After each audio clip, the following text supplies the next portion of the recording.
ओ लोगों, लड़कियों को जिंदा दरगोर करने वाला जन्नत में नहीं जाएगा, बल्कि आपने लड़कियों की हिफाजत करने वाला और लड़कियों को तरबियत देने वाला और लड़कियों की हिफाजत और रक्षा करने वाले को जन्नत की बशारत सुनाई जनाबे मोहम्मद रसूलुल्लाह ने। आपने फरमाया सुनो, जो आदमी दो लड़कियों की हिफाजत करता है, जो आदमी दो बेटियों की परवरिश करता है, हाँ कहा तैन फिल जन्नह, फरमाया वो जन्नत में मेरे साथ होगा। कहीं फरमाया वो लड़कियां जन्नत में उसको पहुंचाएंगी और जहन्नम से बचाने के लिए वही लड़कियां काफी होंगी। तसव्वुर कीजिए आप अकीदे की इस्लाह की।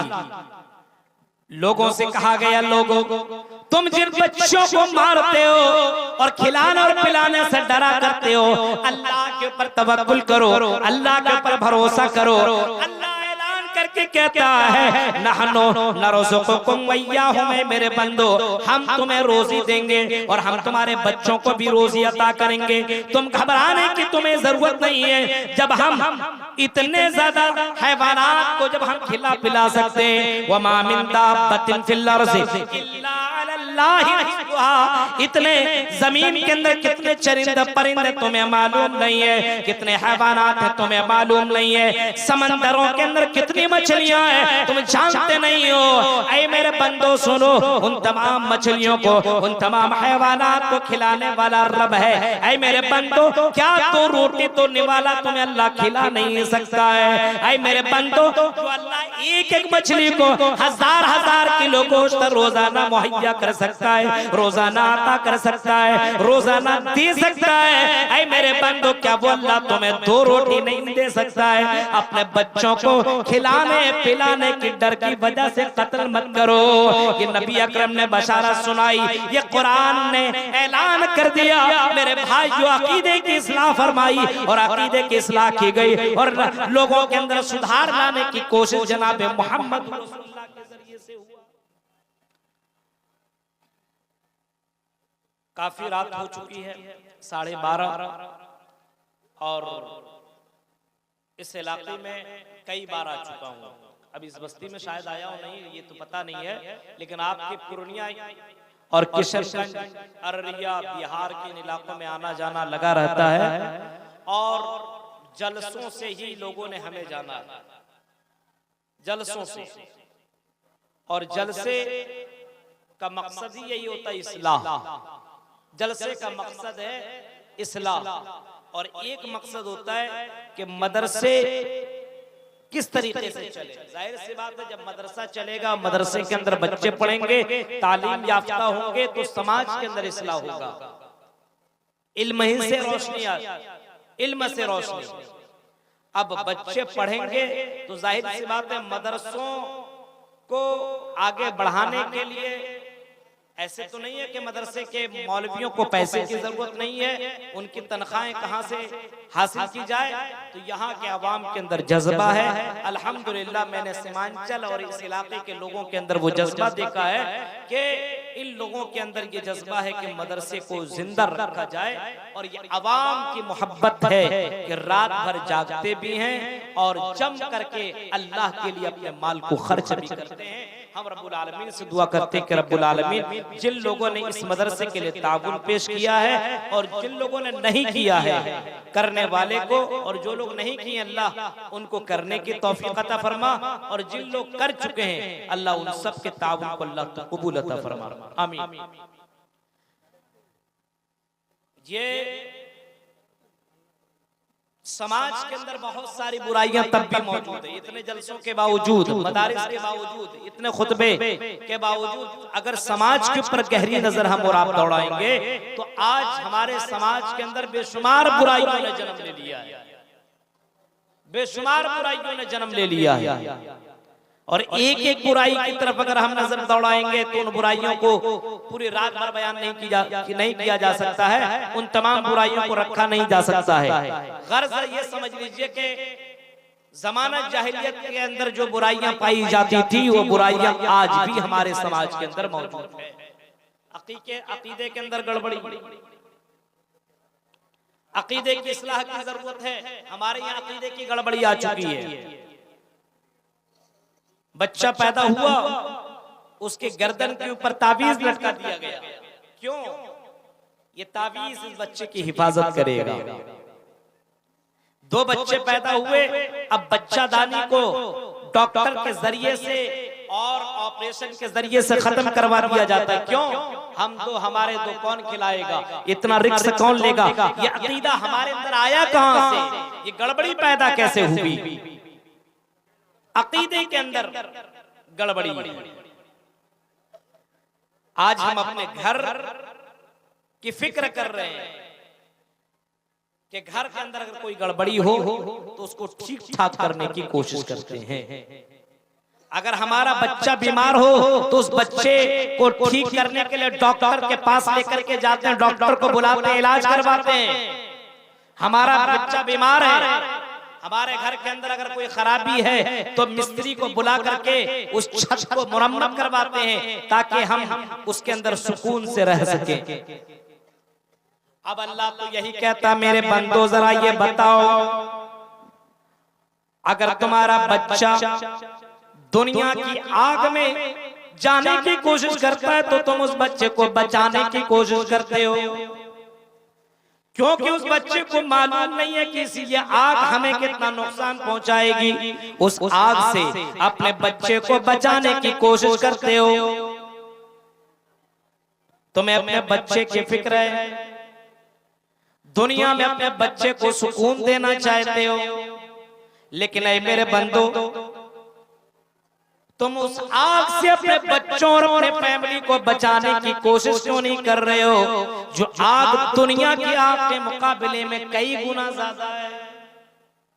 कुरान कहता है, या अय्युहल्लज़ीना आमनू कु अनफुसकुम व अहलीकुम नारा, ऐ मोमिनो तुम अपने आप को और अपने परिवार वाले को दोनों को जहन्नम की आग से बचाओ,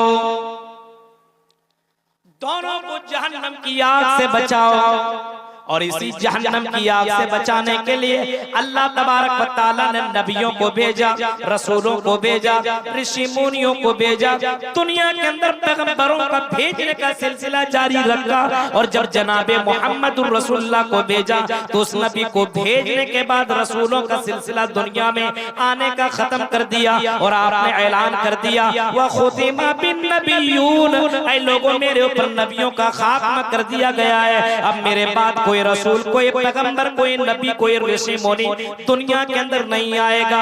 अब मेरे बाद कोई नबी, कोई रसूल, कोई पैगंबर दुनिया के अंदर आने वाला नहीं है। अल्लाह ने कई नबियों को, लाखों की तादाद में अल्लाह ने नबियों को इंसानों को समझाने के लिए, इंसानों को राह रास्ता पर लाने के लिए, इंसानों को अल्लाह की तरफ बुलाने के लिए और माबूदाने बातिल से दूर रखने के लिए कई हजार नबियों को भेजा, कई रसूलों को भेजा, पैगंबरों को भेजा।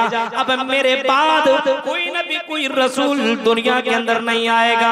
और जब आपने मक्का के सरजमीन के अंदर बुराइयों को देखा, आपने अकीदे के अंदर गड़बड़ी पाई, आपने अपने नजर से देखा कि जिन लोगों को चाहिए था कि अल्लाह के सामने माथा टेके, जिनको चाहिए था कि अल्लाह के सामने सजदा करे, जिनको चाहिए था कि अपनी हाजत अल्लाह के सामने रखे, अपनी फरमाइश अल्लाह के सामने रखे, बेटा बेटी अल्लाह से मांगे, ये सारी चीजें अल्लाह के लिए होनी चाहिए थी। लेकिन अल्लाह के नबी अपने नजर से देख रहे हैं कि यही लोग कुफ्फारे मक्का अल्लाह को छोड़ करके 300 माबूदाने बातिल बना रखे, 365 माबूद बना लिए और 365 और 360 मूर्तियों की इबादत भी कर रहे हैं, शजर व हजर की इबादत भी कर रहे हैं, शम्स व कमर की इबादत भी कर रहे हैं और उनके सामने अपने हाजतें बयान भी कर रहे हैं। नबी अकरम ने ऐसे मौके पे सबसे पहले आपने जो दर्स दिया, जो तालीम दी, जो आपने लोगों को बताया, सबसे पहले आपने तौहीद का दर्स दिया और लोगों के सामने अल्लाह का मकाम लोगों के सामने बयान करने की कोशिश की। सबसे पहले लोगों को अल्लाह का पावर दिखलाया कि सबसे बड़ा कौन? अल्लाह। सबका मालिक कौन? अल्लाह। सबका खालिक कौन? अल्लाह। सबसे ज्यादा किससे डरा जाए? अल्लाह से। सबसे ज्यादा मोहब्बत किससे की जाए? अल्लाह से। अब तसव्वुर कीजिए, गैरों के यहाँ यह अकीदा मौजूद है, गैरों के यहाँ भी यह अकीदा मौजूद है कि अल्लाह एक है, उनकी यहाँ भी है। लेकिन कुछ जगहों में उनकी यहाँ अकीदे के अंदर गड़बड़ी है। एक नहीं, दो नहीं, तीन नहीं, कई करोड़ देवी देवता मौजूद है।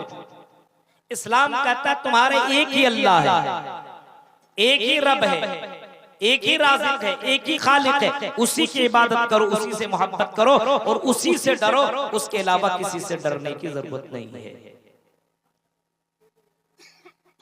हिंदू धर्म के अंदर बाकायदा किताबों के अंदर लिखा, श्रीमद् भागवत महान पुराण स्कंद 12 अध्याय 2 मंत्र नंबर 16, 17, 18 को देखिए। इत्तकलौकपराय जनेषु घर घर मेरे धर्मतराय सतवैन भगवान उत्तिष्यति तथस्तु शंबलगरा में सौते से जेव जाति विवज्जिता मंगलाचार बहुल पापिता विवज्जिता। ये मंत्र को जरा देखिए, हिंदू धर्म की किताबों को आप देखिए, इस्लाम की सच्चाइयों को आप देखिए, अकीदे को इस्लाह करने के लिए, अकीदे की दुरुस्तगी के लिए अल्लाह तबारक व तआला ने नबियों को भेजा। अब हिंदू धर्म के अंदर भी मौजूद है। इत्तकलौकपराय जनेषु घर घर मरे। कुछ जमाना गुजर जाने के बाद, कुछ जमाना गुजर जाने के बाद लोग जानवर जैसी जिंदगी गुजारेंगे। हिंदू धर्म के अंदर कई युग, कई जमाना गुजरे हैं। कल युग, त्रेता युग, हाँ, सतयुग, द्वापर युग, उनकी यहाँ ये सब जमाने। कलयुग के अंदर एक लास्ट नबी ऋषि मुनि पैगंबर आएगा, ये भी मौजूद है। जब लोग जानवरों जैसी जिंदगी गुजारेंगे तो लास्ट ऋषि मुनि को, पैगंबर को अल्लाह ताला दुनिया के अंदर अवतार करेगा। दुनिया के अंदर अल्लाह ताला उस नबी को, ऋषि मुनि को दुनिया के अंदर भेजेगा। हाँ, वो इतना जबरदस्त होगा, रोशन की तरह चमकने वाला होगा। उस अल्लाह, उस नबी को तो अल्लाह तबारक व तआला ने सिराजम मुनीरा से ताबीर किया है। सिराजम मुनीरा, ऐ नबी हमने आपको सिराजम मुनीरा बना करके भेजा।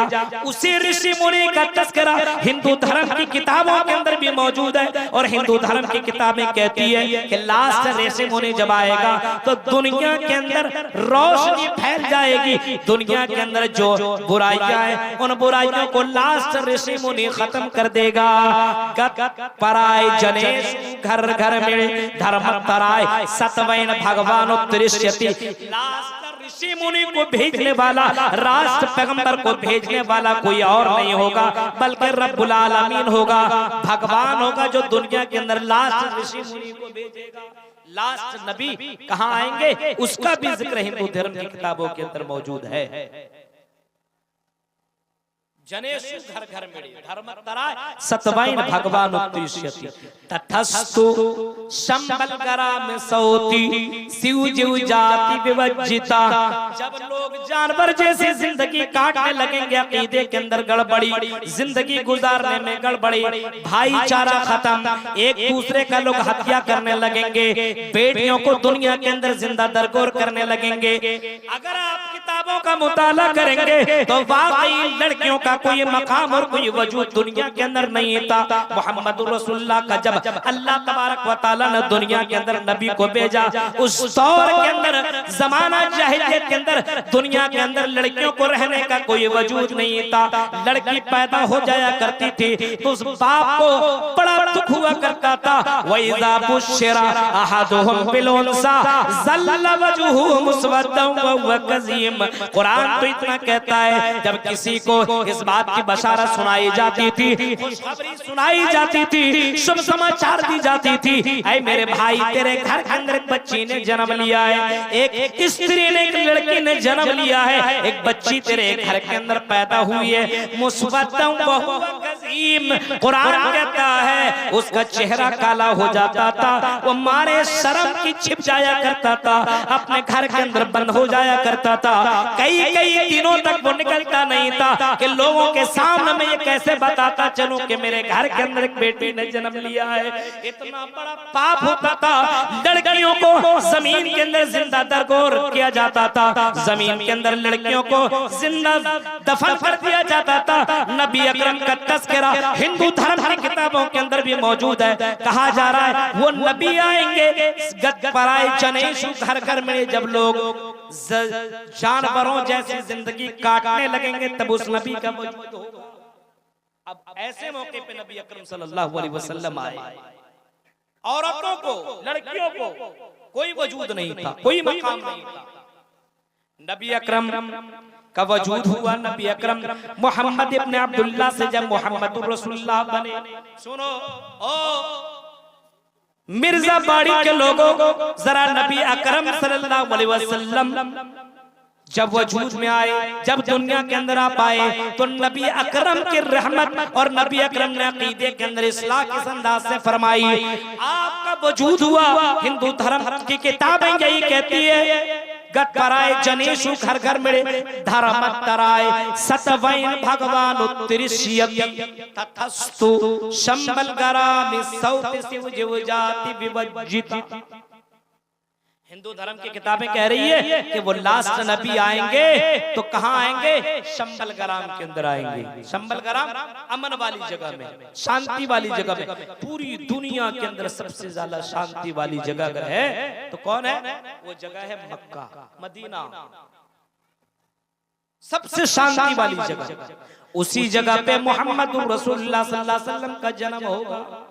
और वाकई अल्लाह के नबी आए और अल्लाह के नबी की नजरों के सामने जब ये मामला हुआ तो अल्लाह के नबी ने ऐलान कर दिया और फरमा दिया, ओ लोगों, लड़कियों को जिंदा दरगोर करने वाला जन्नत में नहीं जाएगा, बल्कि आपने लड़कियों की हिफाजत करने वाला और लड़कियों को तरबियत देने वाला और लड़कियों की हिफाजत और रक्षा करने वाले को जन्नत की बशारत सुनाई जनाबे मोहम्मद रसूलुल्लाह ने।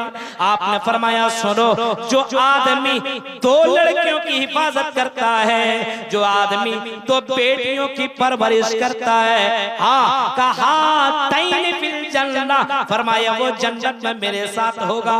कहीं फरमाया वो लड़कियां जन्नत में उसको पहुंचाएंगी और जहन्नम से बचाने के लिए वही लड़कियां काफी होंगी। तसव्वुर कीजिए आप अकीदे की इस्लाह की। लोगों से कहा गया, लोगों तुम जिन बच्चों को मारते हो और खिलाने और पिलाने से डरा करते हो, अल्लाह के ऊपर तवक्कुल करो, अल्लाह के ऊपर भरोसा करो। अल्लाह ऐलान करके कहता है, नहनो नरज़ुकुकुम वइय्याहुम, मेरे बंदो, हम तुम्हें रोजी देंगे और हम तुम्हारे बच्चों को भी रोजी अता करेंगे। तुम घबराने की तुम्हें जरूरत नहीं है। जब हम इतने ज्यादा हैवानात को जब हम खिला पिला सकते हैं, वमा मिन दाब्बतिन फिल अर्ज़ि इल्ला अलल्लाहि रिज़्क़ुहा, इतने जमीन के अंदर कितने चरिंदे परिंदे तुम्हें मालूम नहीं है, कितने हैवानात हैं तुम्हें मालूम नहीं है, समंदरों के अंदर कितनी मछलियां हैं तुम जानते नहीं हो। ऐ मेरे बंदो सुनो, उन तमाम मछलियों को, उन तमाम हैवानात को खिलाने वाला रब है। ऐ मेरे बंदो, क्या तो रोटी तो निवाला तुम्हें अल्लाह खिला नहीं सकता है? ऐ मेरे बंदो, जो अल्लाह एक एक मछली को हजार हजार किलो गोश्त रोजाना मुहैया कर सकता है, रोजाना अता कर सकता है, रोजाना दे सकता है, ऐ मेरे बंदो, क्या वो अल्लाह तुम्हें दो रोटी नहीं दे सकता है? अपने बच्चों को खिलाने पिलाने की डर की वजह से कत्ल मत करो। ये नबी अकरम ने बशारत सुनाई, ये कुरान ने ऐलान कर दिया। मेरे भाई, जो अकीदे की इस्लाह फरमाई और अकीदे की इस्लाह की गई और लोगों के अंदर सुधार लाने की कोशिश जनाबे मोहम्मद रसूलुल्लाह के जरिए से हुआ। आज समाज के अंदर इस्लाह अगर पैदा करनी हो तो अकीदे के अंदर इस्लाह होनी चाहिए। आज हलाल और हराम की तमीज क्यों नहीं है? अल्लाह पर भरोसा, अल्लाह पर भरोसा। दुकान में बैठा है, आजान की आवाज आई, अल्लाहु अकबर, अल्लाहु अकबर, आजान की आवाज आई और मिर्जा बाड़ी के लोगों, अगर तुम्हारे कानों के अंदर ये आवाज पहुंच रही है तो सुनो, खेती बाड़ी करने वालों, हाँ तेरे कानों के अंदर की आवाज आई तो खेती बाड़ी छोड़ो, मस्जिद की तरफ निकलो। अल्लाहू अकबर, अल्लाहू अकबर।